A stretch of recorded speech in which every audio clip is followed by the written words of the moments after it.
Hey guys, it's Zekin. In this week's episode, we're going to be working on the Great Kapok Tree as well as the Bonobo habitat, so stay tuned and enjoy the video.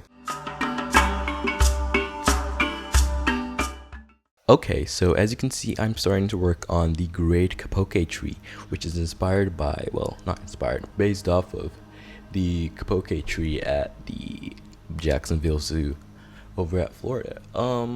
This tree in the zoo, they actually use it for like a timeshare kind of thing, in which the different monkeys, different apes can share it and use it at different times of day. So maybe at 4 o'clock or 5 o'clock they're gonna release gorillas, and then maybe a different time frame they're gonna release bonobos, and it just depends on time. So I kind of tried to recreate it best as I could, but I'm pretty happy with how it came out at the end, which you guys are going to be seeing in a short while. So this, like I said, this is going to be like the Great Kapok Tree, which is like the weenie of the whole area.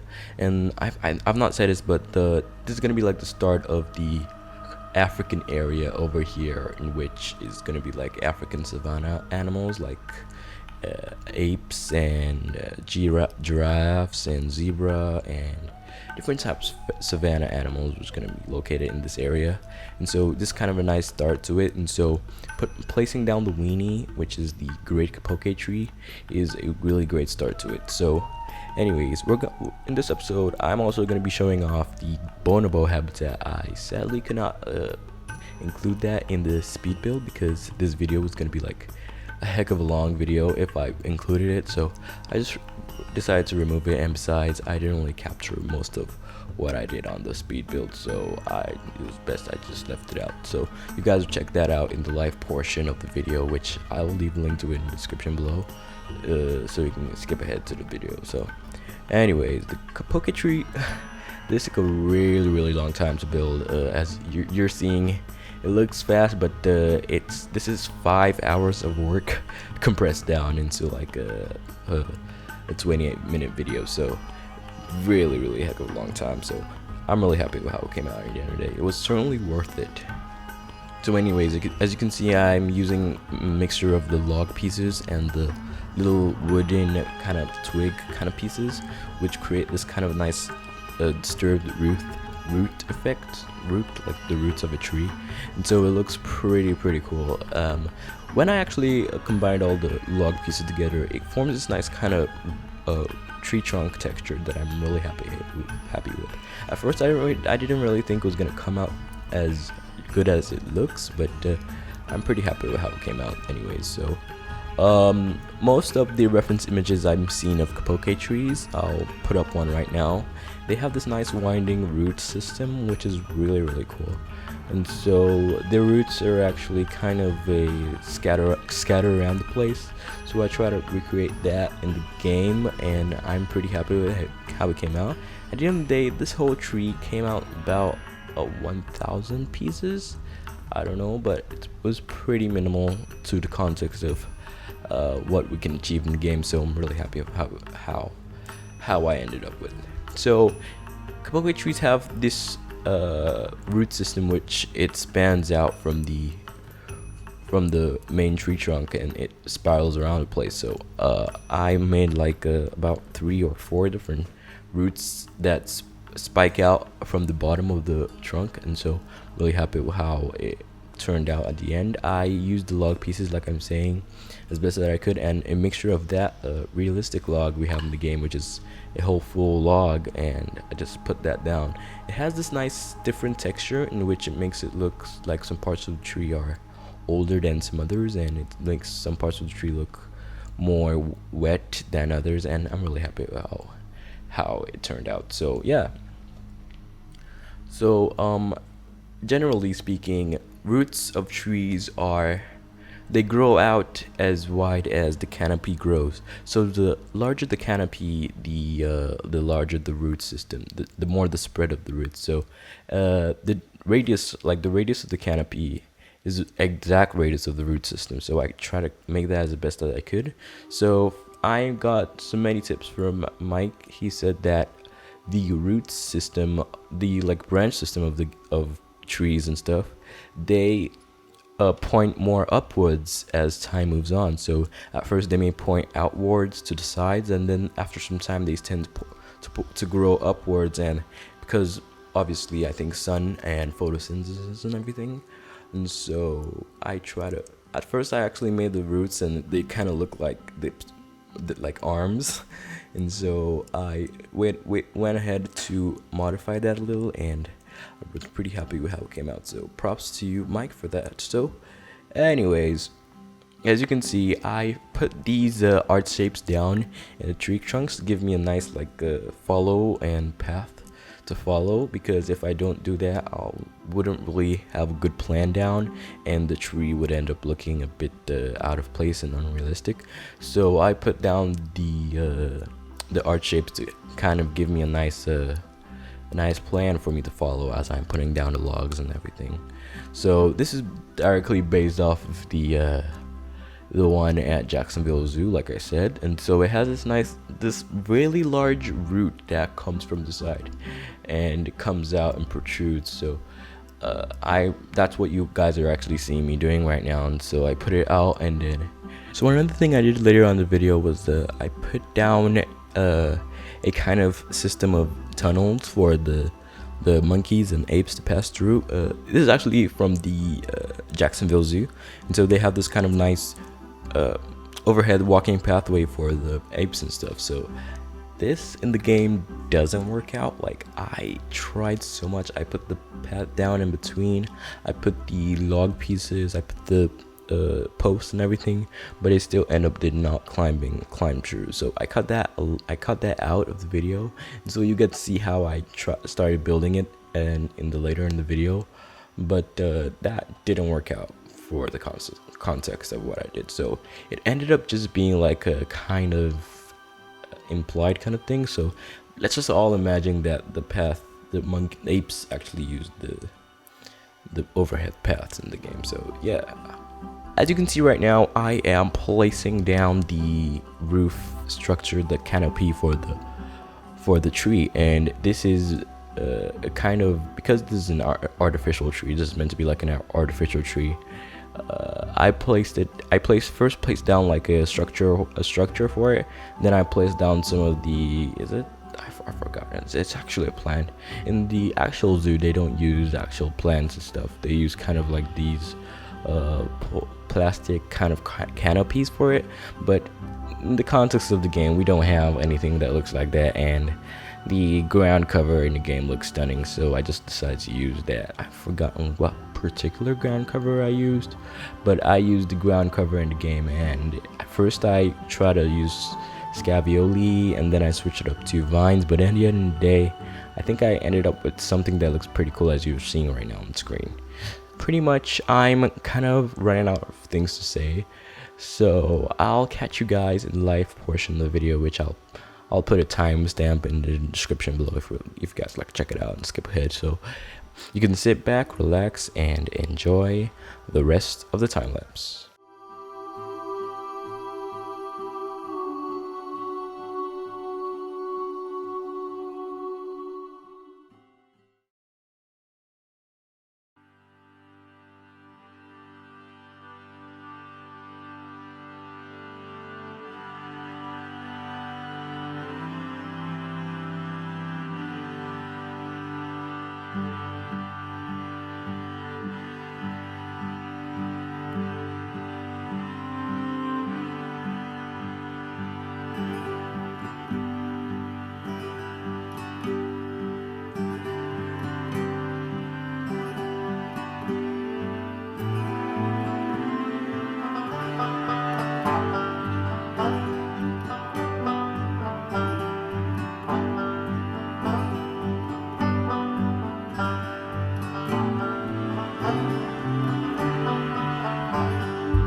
Okay, so welcome to the live portion of the video. I'm just gonna be doing a quick look around and everything I did.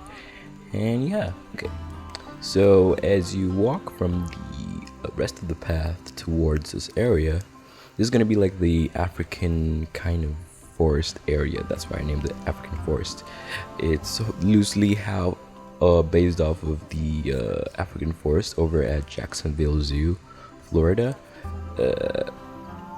So this is the Great Ape Tree, like I said, is inspired by it, and the Bonobo habitat. It's mostly based off of it. So as you head down, it's like as you come from the other part of the park and you walk straight, you'll see this big Kapok tree, and I named it the Great Kapok Tree because, well, it was a really nice name to name it, and I didn't really want to name it like the Great Ape Tree because that's kind of loosely just kind of copying what the Jacksonville Zoo has. So I named it the Great Kapok Tree, and it forms as a kind of weenie for this area of the park. So if you were to be walking at the edge of the path over here, you would be seeing it. But what I really like is that when you're coming from the entrance of the zoo, it's kind of blocked off from the whole view. So it's until you actually approach it that you'll see it. So it's kind of a nice way of separating the African area from the main area. So really like that, how that came out. So as we walk on down, to our right, we'll see we have the Bonobo habitat. This is exactly how it's set up at the Jacksonville Zoo. There's a Bonobo habitat to the right of the Kapok tree as you're entering. So I just thought it would be cool if I just made out the same way. So there are 3 different viewing ports. So this is the first one where you get some good views of inside the habitat. And there's a second one where you get more good views and you can get a good view of the interior section. And don't mind the glass, it's broken, but it can surely withstand the force. So if we head on down more here, you'll see I have this gorilla statue over here, and that's because I'm planning to do more of a gorilla exhibit in this area, and then maybe a chimp or mandrill or something like that, an exhibit over there. So that's why I put this as kind of more of like a weenie over here. So this is the third viewing port over here, and we get more great views of the bonobos as they're frolicking around in their habitat. So this dome climbing structure over here is from Suicide Up. I just grabbed it off from the workshop, and it's pretty cool. I'll leave a link to it in the description below so you can check it out. So let me just warp through the glass over here so we can check out the habitat. So when we walk in, we don't really see anything, obviously, but the keeper gate is over here at the edge of the habitat. So the bonobos get dropped off here. Oh, someone just gave birth to something. But anyways, the keepers get dropped off here, and then we'll see a ton of these shadings because they need shade and everything from the sun sometimes. So if they want to get out of the sun, they'll just go under the shade or something. And then I just placed around a lot of different enrichment items so they can frolic around. And these climbing structures are based off of the ones that I forgot in the zoo, but they're pretty much based off how it is in that zoo. So there's this different kind of angles and stuff, and you get it. So, but sadly they don't really climb on these stuff that much. I don't know if this one's gonna do that right now. Are you? Nope, I guess not. So they don't really climb on the climbing structures that much, and so they don't. I never really got to see them actually use some of these things actually. So if that's pretty sad, but if we head on into the interior over here, you'll see I have this interior holding section for, like, you know, this is a temperate biome, so if it gets snowy or anything, I have a heater buried under the sleeping like hay over here, so they can be nice and warm while they're sleeping. And so if it's actually snowing outside, they'll close the shutters like I have here. These shutters I used the iron, kind of the structural pieces, iron pieces, and then rotate it around, and then it creates this nice kind of shutter looking. So I'd imagine if it's winter or if it's snowing, they'll close the shutters and then turn up the heat in over here. So I put all their basic needs over here inside, so if it actually gets snowing, they'll be able to be sustainable in over here. So there's climbing structures, enrichment items, and like water, because they need water. And so pretty much, yeah, let's head on back out, and I'm gonna talk about the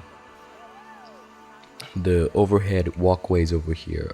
These are based off of the ones at Jacksonville Zoo, and so sadly they don't really work because of the hit boxes we have in the game, and so they're really large and they don't really allow the animals to walk through. So, and besides, if it actually worked, I actually thought I don't know how I would figure out how to stop them from escaping. So just for now, it's kind of like a implied kind of thing. So let's just all imagine that they actually use this. So, but it looks pretty cool, and in the wake of what it's actually meant to be used for, it looks pretty useful. So I have these shutters over here, so we can control the amount, the actual animals that are working in here, because the one they have in Jacksonville Zoo is like a timeshare kind of thing. So some parts of the day they release baby gorillas or bonobos or chimps in here,